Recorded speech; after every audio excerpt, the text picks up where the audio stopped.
I'm sure you guys have already heard about this video, this Ron Klain, the Ebola czar, an elitist who has an agenda right along with Ted Cruz and Bill Gates and all of the rest of these idiots that think they're in a power of position to make these bogus claims of climate change and lack of resources. I'm going to give you my opinion about all of these right here. And I'm going to show you the video and another video. The Ron Klain video is actually low volume, so I had to actually record the soundtrack and then amplify it, and then I'm going to reattach it with the video and play it for you, so you can hear exactly what was asked of him and how he responded. You know, I find it rather interesting that when they make these elitists make these claims about, oh, climate change and overpopulation and lack of resources. Well, let's take a look at the climate change issue.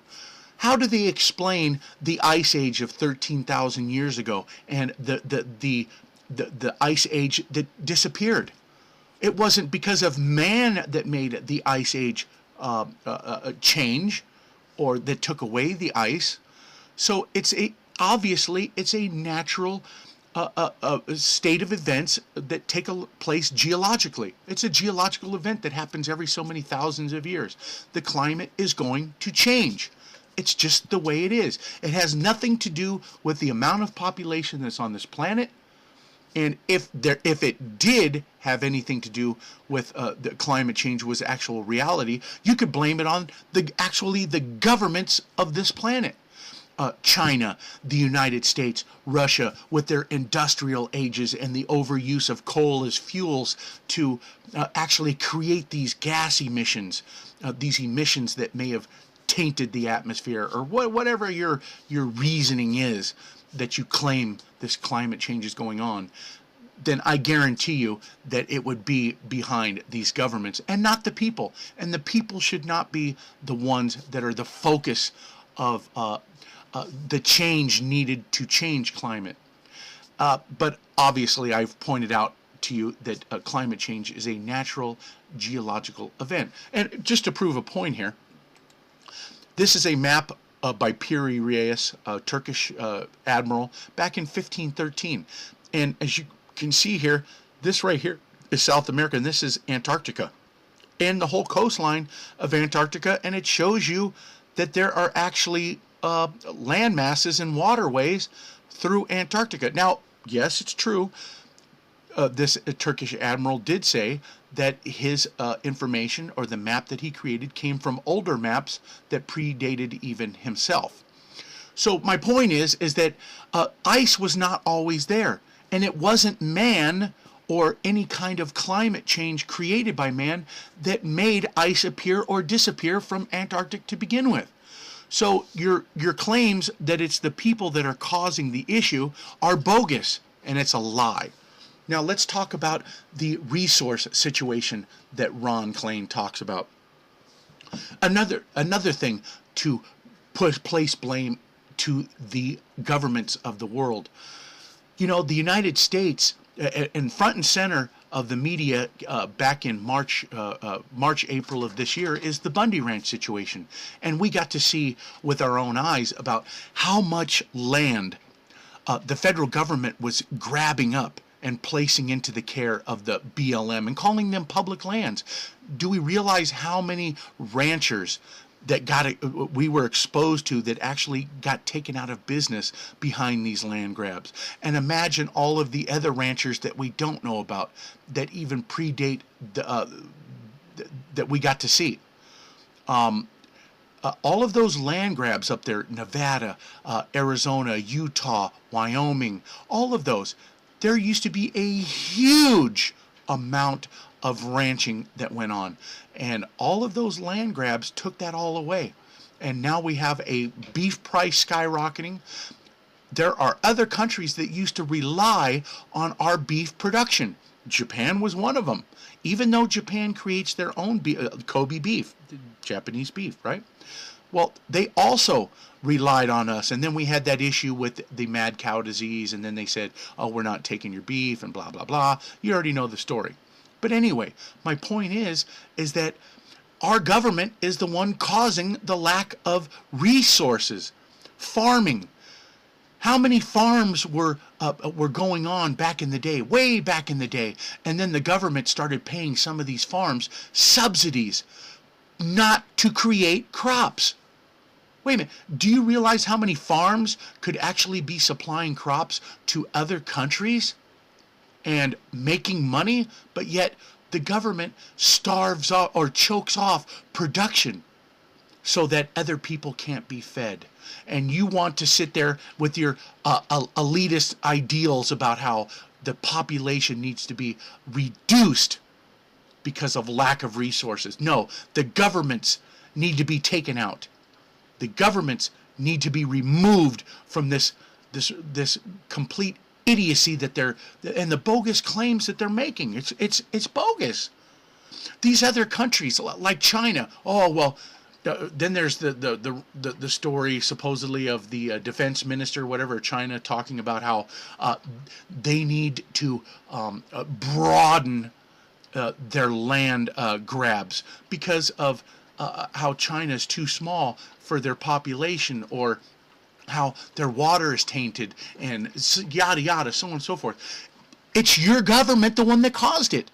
Your industrial revolution that you had on your own, just like the United States did back in the early 1900s, and the huge amounts of gas emissions with the coal usage. Well, you guys were trying to catch up with everybody else, and you tainted your own drinking water. You ruined your own lands. And now you feel it's necessary to take other countries out so that you can broaden your, your living space. Ridiculous. You were fine until you ruined yourself. And it's the governments of the world that can be blamed for their own people's situation. Africa is a little different here.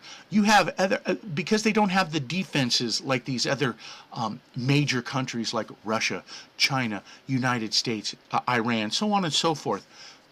They have been subjugated into working for slave labor costs. And it is true. All of the diamond mines, back when Cecil Rhodes went over there and got a hold of most of those diamond mines, and really it's been a slave labor process ever since. And I'm sorry I've went on a long rant here. It kind of pisses me off that these elitists are lying to everybody. And this is how bad it is. Let me show you a video my wife put up. And this ticks me off so much. Let me show you the video. Just cannot handle the sheer number of humans who live here. Something has to give. And I believe that it's up to us who have lived a good life to make sure that our children will have the opportunity to live good lives too. I have lived a good life. I have lived a good life. I have lived a good life. I have lived a good life.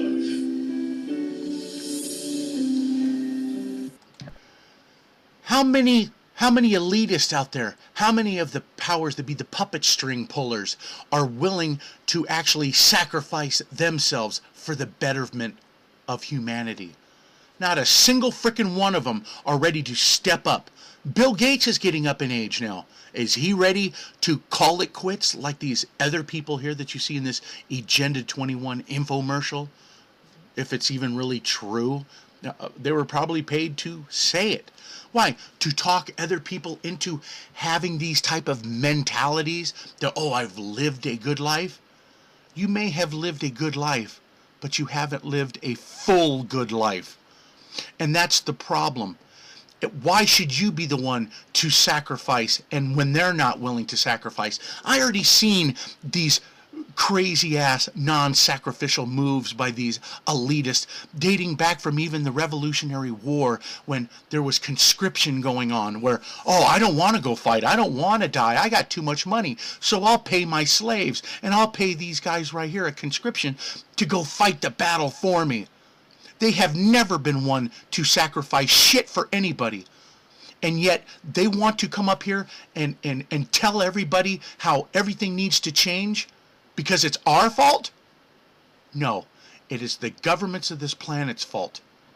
And I just proved it to you. Now, I'm going to play you the video of the Ebola Czar.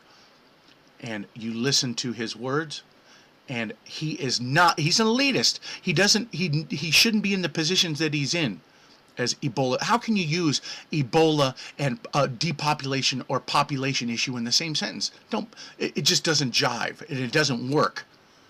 But I'm going to play it, and then I will leave off from that, and then I will upload for you. All right, everybody, thanks for watching. What do you think is the top leadership issue challenging our world today? Wow. I think the top leadership issue challenging our world today is how to deal with a continuing growing population in the world and all the resource demands it places on the world, and burgeoning populations in Africa and Asia that lack the resources to have a healthy, happy life. And I think we've got to find a way to make the world work for everyone. Climate change is an issue that impacts that greatly by making it harder for people to live where they live, by causing disruption and a lack of resources. But that's just one of the issues. There are other issues too, and I think that the days when Americans could just be focused on America and not really be engaged in the world are past. Our economy is too dependent on events overseas. Our political system is dependent on events overseas. And I think that we've got to be engaged in the world in dealing with these tremendous issues of resources, of dislocation, and of human prosperity and survival in other parts of the world.